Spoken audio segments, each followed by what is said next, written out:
September 2006. Captain Blood by Raphael Sabatini. Chapter 27, Cartagena. Having crossed the Caribbean in the teeth of contrary winds, it was not until the early days of April that the French fleet held in sight of Cartagena, and Monsieur de Rivarol summoned a council aboard his flagship to determine the method of assault. "It is of importance, messieurs," he told them, "that we take the city by surprise, not only before it can put itself into a state of defense, but before it can remove its treasures inland. I propose to land a force sufficient to achieve this to the north of the city tonight after dark." And he explained in detail the scheme upon which his wits had labored. He was heard respectfully and approvingly by his officers, scornfully by Captain Blood, and indifferently by the other buccaneer captains present. For it must be understood that Blood's refusal to attend councils had related only to those concerned with determining the nature of the enterprise to be undertaken. Captain Blood was the only one amongst them who knew exactly what lay ahead. 2 years ago, he had himself considered a raid upon the place, and he had actually made a survey of it in circumstances which he was presently to disclose. The Baron's proposal was one to be expected from a commander whose knowledge of Cartagena was only such as might be derived from maps. Geographically and strategically considered, it is a curious place. It stands almost four square, screened east and north by hills, and it may be said to face south upon the inner of two harbors by which it is normally approached. The entrance to the outer harbor, which is in reality a lagoon some 3 miles across, lies through a neck known as the Boca Chica, or Little Mouth, and defended by a fort.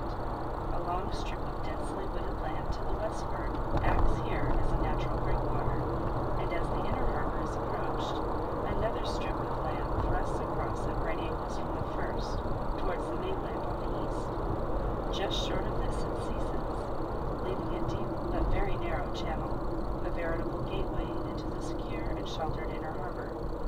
Another fort defends this second passage. East and north of Cartagena lies the mainland, which may be left out of account. But to the west and northwest this city, so well guarded on every other side, lies directly open to the sea. It stands back beyond a half-mile of beach, and besides this, and the stout walls which fortify it, would appear to have no other defenses. But those appearances are deceptive, and they had utterly deceived Monsieur de Rivarol when he devised his plan. It remained for Captain Blood to explain the difficulties when Monsieur de Rivarol informed him that the honor of opening the assault in the manner which he prescribed was to be accorded to the buccaneers.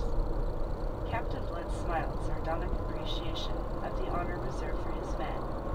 It was precisely what he would have expected. For the buccaneers the dangers, for Monsieur de Rivarol the honor, glory, and profit of the enterprise. "It is an honor which I must decline," said he quite coldly. Wolverstone grunted approval, and Hagthorpe nodded. Iberville, who, as much as any of them, resented the superciliousness of his noble compatriot, never wavered in loyalty to Captain Blood. The French officers, there were 6 of them present, stared their haughty surprise at the buccaneer leader, whilst the Baron challengingly fired a question at him. "How? You decline it, sir? You decline to obey orders, do you say?"